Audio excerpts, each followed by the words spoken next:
saya bilang, sebelum nyampe ke rumahnya, saya bilang, nyalain semua HP, nyalain semua kamera video. Jadi segala sesuatu yang terjadi di rumah itu, baik kekerasan, baik omongan apapun, videoin. Ketika buka pintu, mama kaget.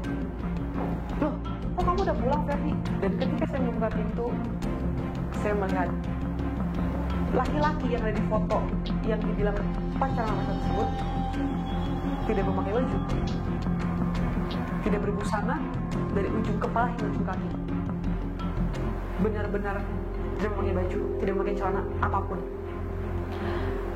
Lalu saya langsung kejar, dia kunci kamarnya, pacarnya itu bersembunyi. Mama saya memakai baju yang cukup tipis pada saat itu.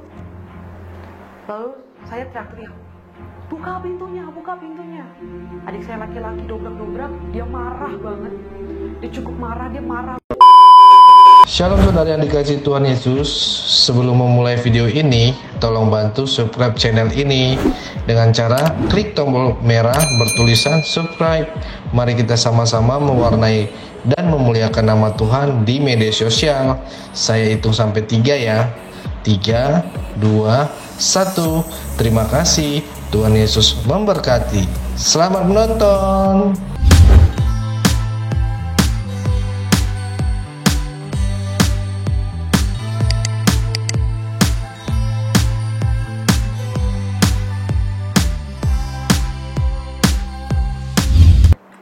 Shalom saudara terkasih dalam Tuhan. Perkenalkan, nama saya Feren Awinda yang bisa dipanggil dengan Feren.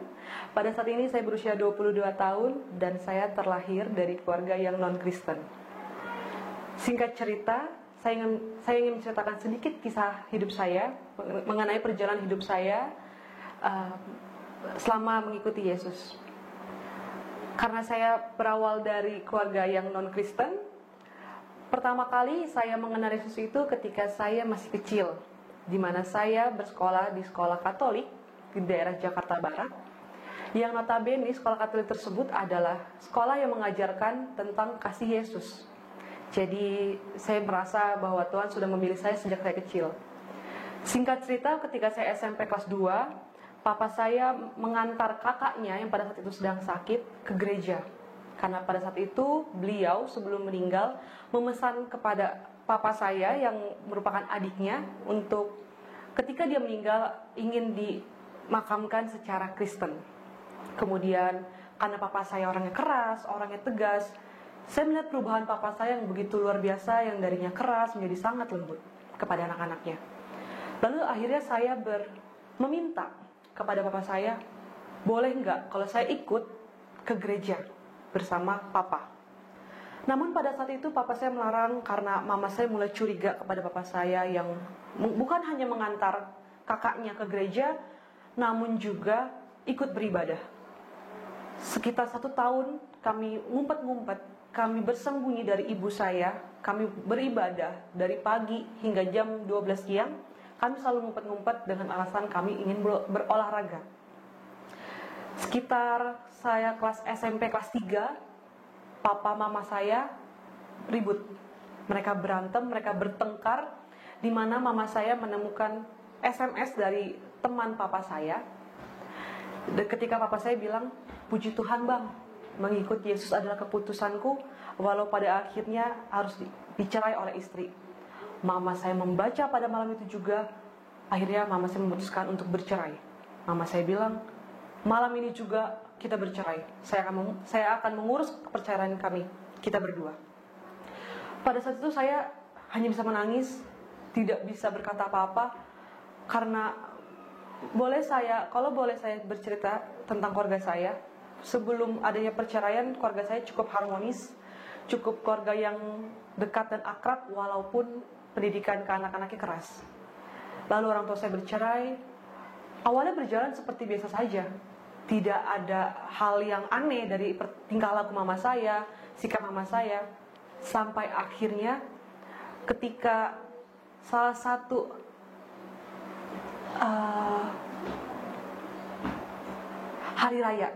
hari raya di Indonesia yang dirayakan, mama saya pergi ke keluarganya dengan membawa adik-adik saya.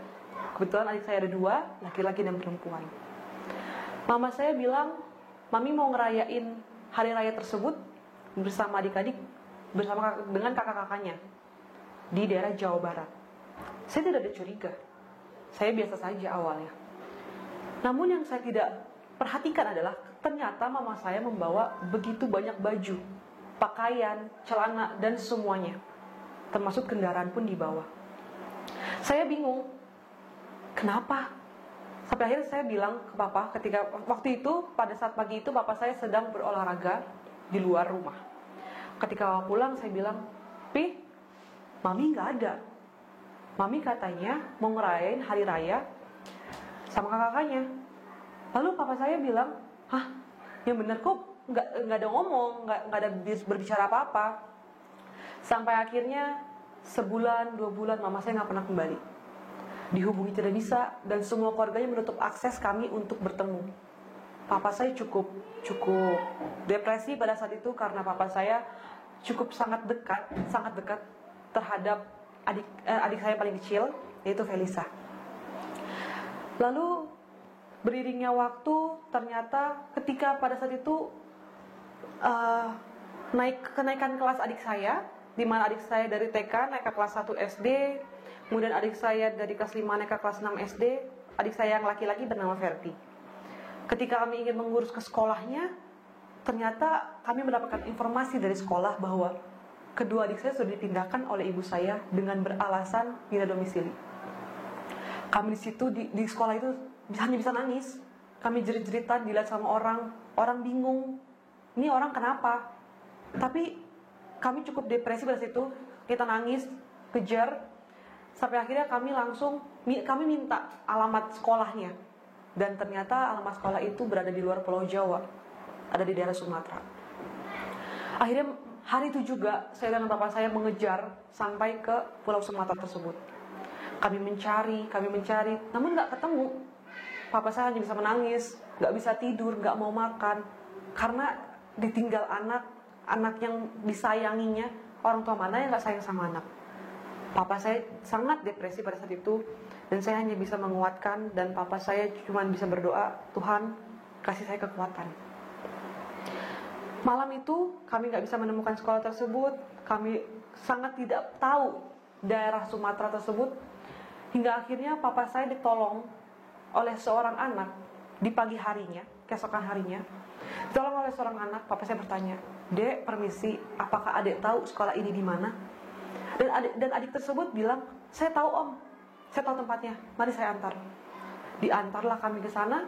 Ketika kami datang ke sekolah itu, kami melihat list nama anak-anaknya, dan benar adik-adik saya berada di sana, dipindahkan ke sekolah tersebut.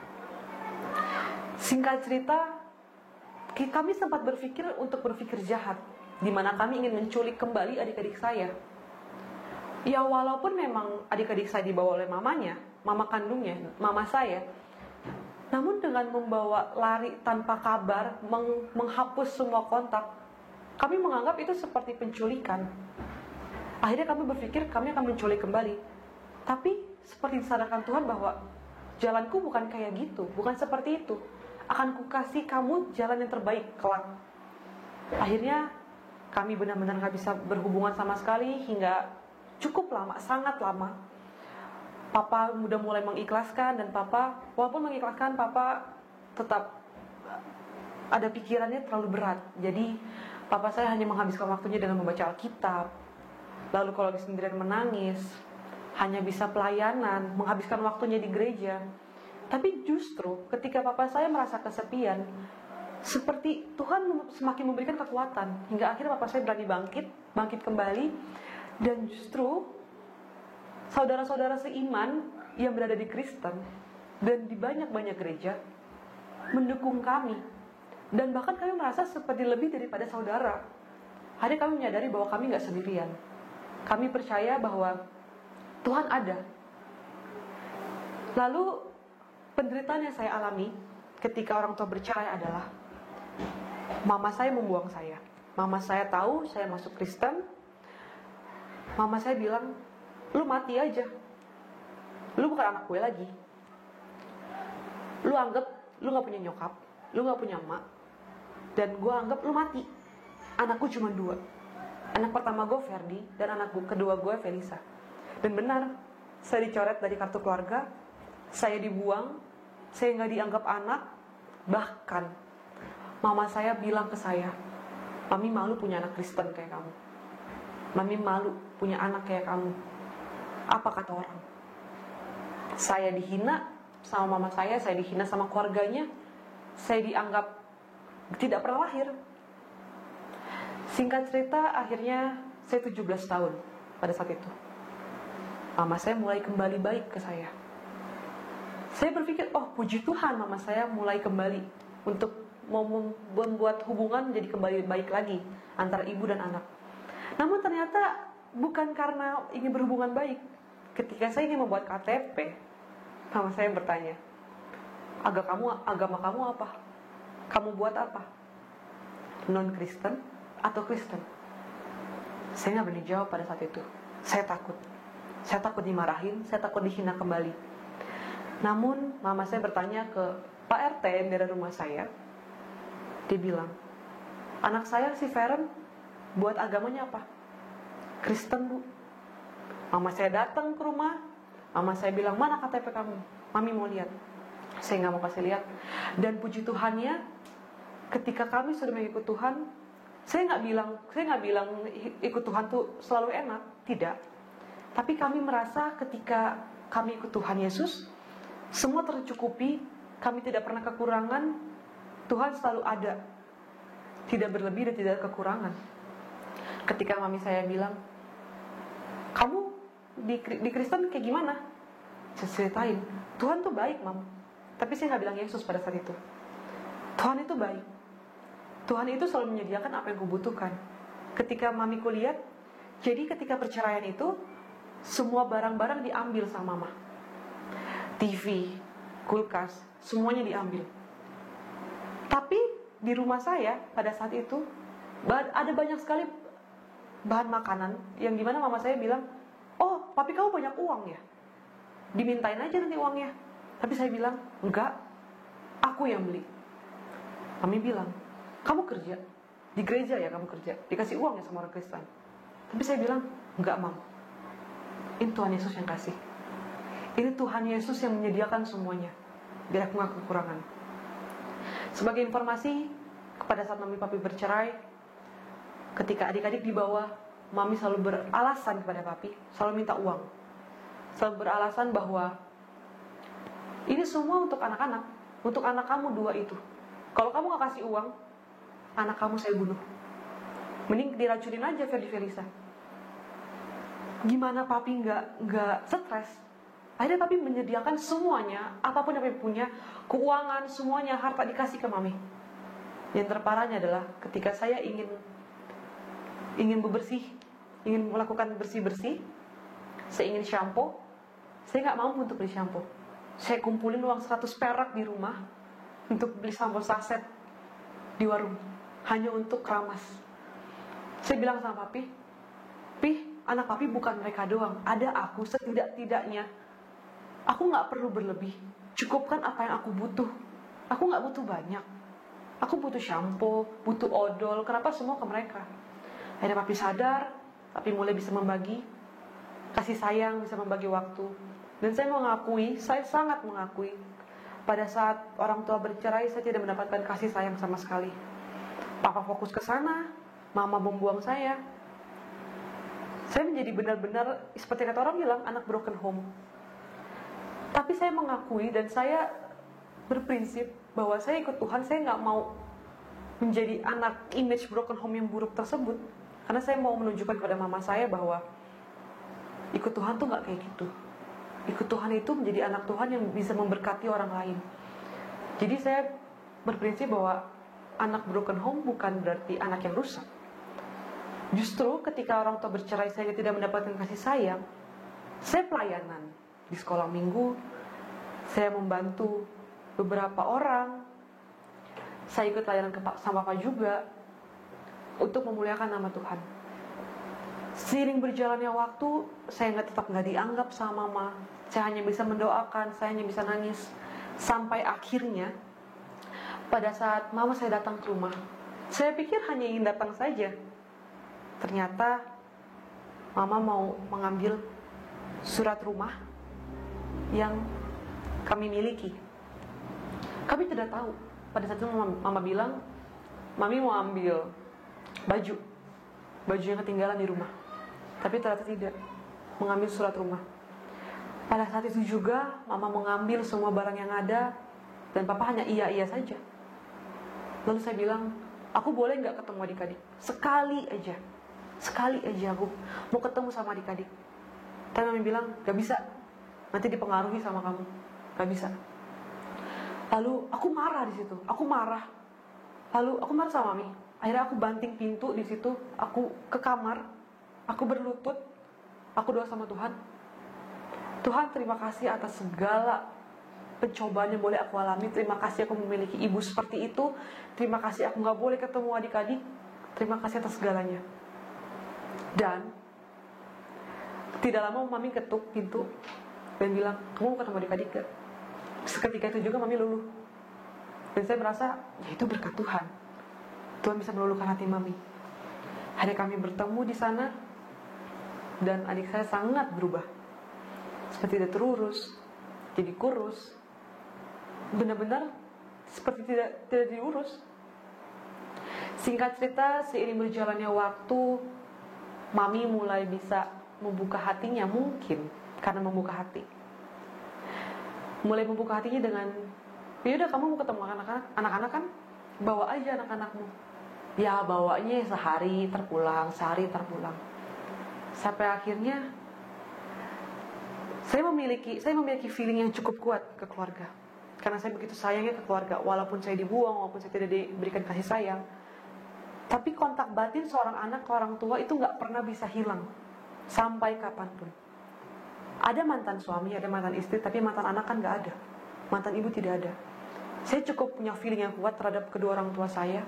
Bahkan sebelum mami saya pergi membawa adik-adik, sebelum memindahkan sekolah, saya dibilang sama papi, itu mami kayaknya mau bawa adik-adik deh. Papi gak percaya, gak mungkin mami kamu kayak gitu. Papi tahu mami. Tapi ternyata semua yang saya bilang tuh kejadian. Karena kontak batin anak ke orang tua. Sampai akhirnya mami saya mengizinkan kami, saya dan papi, untuk menemui adik-adik saya, membawa adik-adik saya jalan-jalan. Itu kami sangat suka cita, sangat senang. Karena sekian tahun, mungkin ada 2 atau 3 tahun kami tidak bertemu. Jadi rindunya sangat besar, dan kami ingin menyenangkan hati kedua adik saya. Sampai akhirnya satu momen ketika mereka mau pulang, adik saya yang perempuan, Felisa, memegang kaki saya, bilang, kakak, Dede gak mau pulang. Kakak, Dede gak mau pulang sama mami. Tolong. Adik saya nangis jerit. Lalu papa datang ke kamar. Adik kamu kenapa? Aku gak tahu, tapi Dede gak mau pulang. Dede malah pelukin kaki aku, minta tolong. Dede gak mau pulang sama mami. Tapi saya cuma bisa nangis. Papi cuma bilang, sabar ya dek, tunggu waktunya Tuhan. Lalu mereka pulang. Sampai satu hari mama saya mengizinkan papa saya membawa adik-adik untuk menginap di rumah.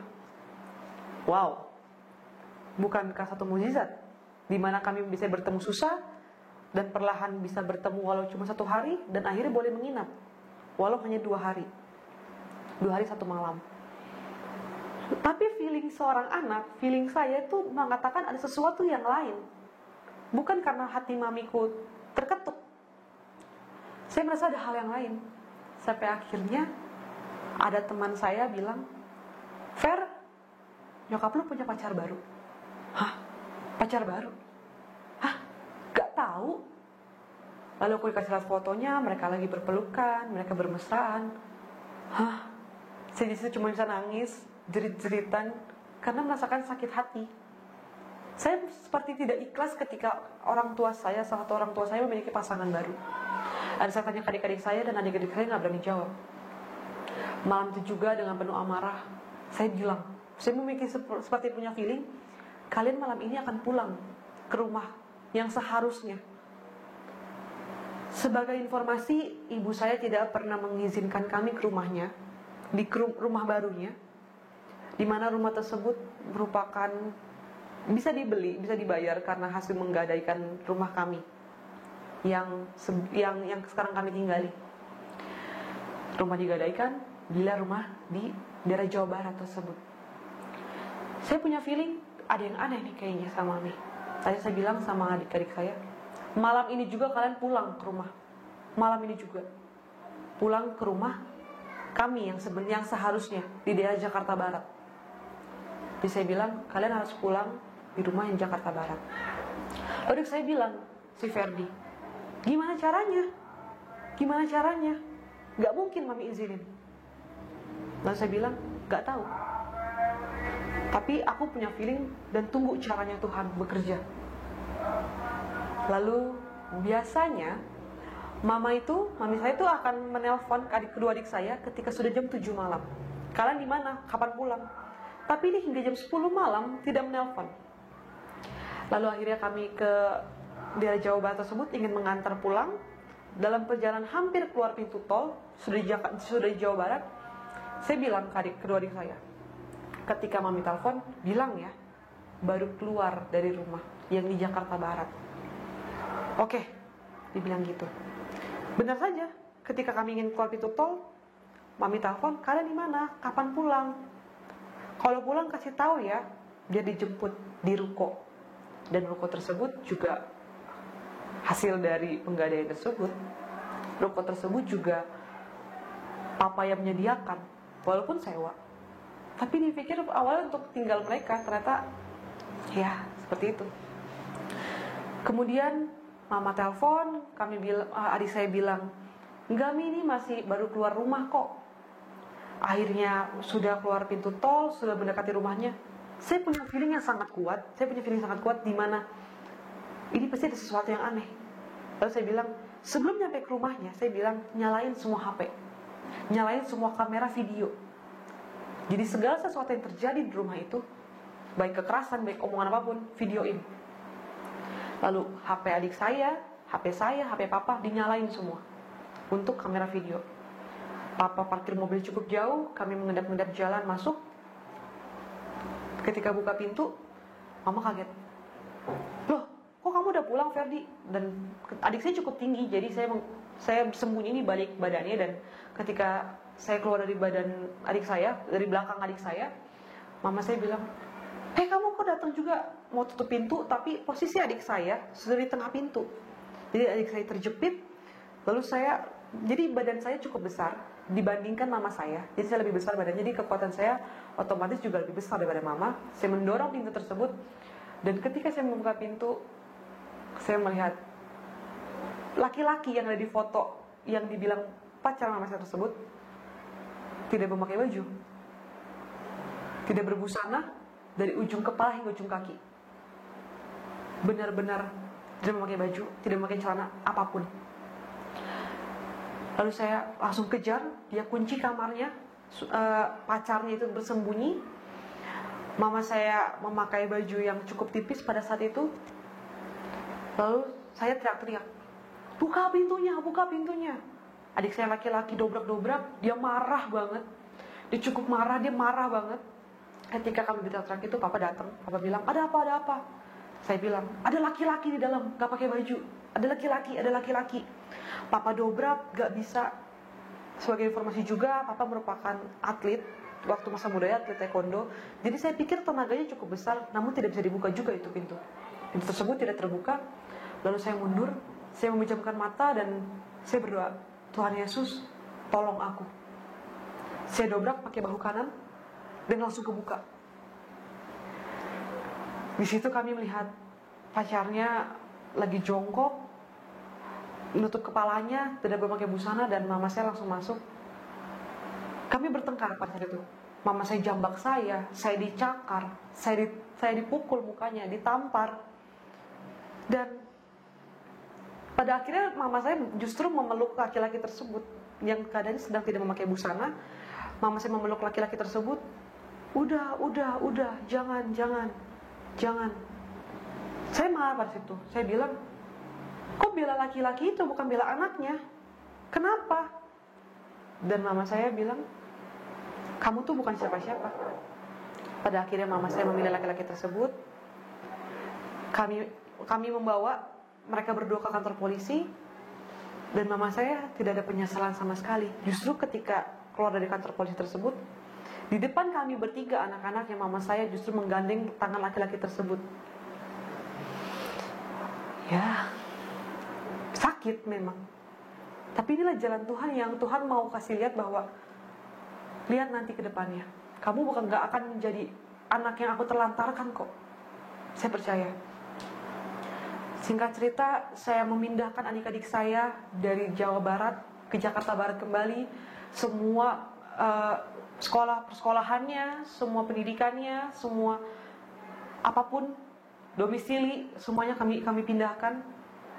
Lalu mama saya menuntut kami sekeluarga, terutama ke papa, bahwa kami menculik adik-adik. Mama menggunakan pengacara, dan pengacara tersebut bertiga. Papa saya cukup ketakutan pada saat itu, cukup ketakutan karena mereka punya pengacara, sedangkan saya bukan orang yang berkelebihan. Bagaimana bisa menyewa pengacara? Lalu papa saya bilang, dalam nama Tuhan Yesus, pengacara saya Yesus. Dan papa saya menang di persidangan. Dan justru pengacara mama saya bilang, iya, kami bisa dibayar oleh Ibu Dian, mama saya, dengan cara, apabila adik-adik sudah kembali, rumah itu akan dilelang, rumah yang di Jakarta Barat, dan hasil dari lelang tersebut akan dibayar untuk membayar pengacara. Tapi ternyata sampai detik ini rumah itu tidak pernah bisa terjual. Dan papa saya bilang, silakan mau dijual kalau bisa terjual, silakan dilelang kalau bisa. Saya tidak menutup, saya tidak melawan, saya hanya mengungkapkan apa adanya. Dan tidak pernah terjual. Dan papa saya bilang, bagaimana saya bisa menculik anak-anak kalau kamu saja, Ibu Dian, kamu saja tahu rumah kami di mana, kamu tahu anak kamu sekolah di mana, menculik dari mana?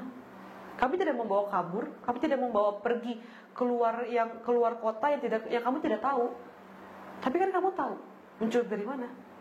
Kami hanya berusaha memberikan kehidupan yang lebih baik.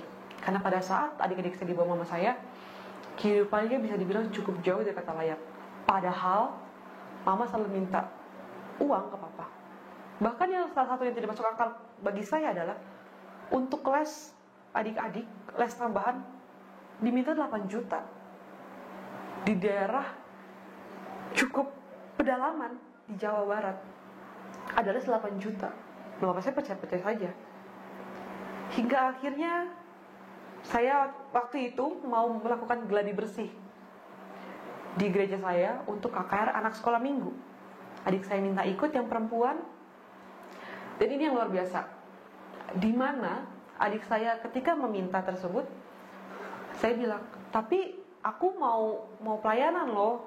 Aku mungkin nggak akan perhatiin kamu karena aku ada banyak kerjaan di sana. Aku harus latihan, harus mengatur anak segala macam. Adik saya bilang tetap mau ikut. Jadi membuat terkejut adalah ketika sudah di gereja, adik saya perempuan nggak mau pulang. Adik saya bilang, aku suka di sini, aku nggak mau pulang. Tapi harus pulang, besok kamu ikut deh hari Sabtu. Waktu itu gladi bersih hari Jumat, KKR hari Sabtu. Kamu besok ikut deh hari Sabtu, ikut ibadah sama aku KKR anak di sekolah minggu. Akhirnya adik saya pulang bersama saya. Adik saya cerita ke abangnya, Ferdi, enak loh di gereja, banyak anak-anak, rame. Dan abangnya Ferdi, adik saya, bilang, emang iya ya, aku mau ikut dong. Sampai detik ini mereka semua beribadah, mereka gereja, mereka mengikut Tuhan tanpa paksaan sedikit pun. Kami bertiga, anak-anak papi, anak-anak Bapak Ferry, kami bertiga tidak ada mendapatkan paksaan sedikit pun. Saya yang meminta untuk ikut ke gereja, adik saya perempuan minta ikut ke gereja, dan adik saya laki-laki juga mau ikut. Karena ketika mereka pindah pertama kali ke rumah Jakarta Barat, Papa bilang, kalau kamu tetap mau di agama non-Kristen, jalani. Lakukan apa yang menurutmu benar, Papi gak akan paksa. kami nggak pernah paksa dan mereka mau sendiri. Dan puji Tuhan, adik saya yang laki-laki minta dibaptis, dia sudah baptis, dan saya pun ketika orang tua bercerai, saya juga sudah dibaptis. Adik saya yang perempuan saat ini 10 tahun, ketika umur 12 tahun, ketika dia meminta, kami nggak akan paksa dia harus dibaptis, karena ketika baptis itu merupakan ketulusan hatinya untuk menerima Tuhan sebagai juru selamatnya. Jadi ketika 12 tahun, ketika nanti adik saya yang perempuan meminta dibaptis, akan dibaptis.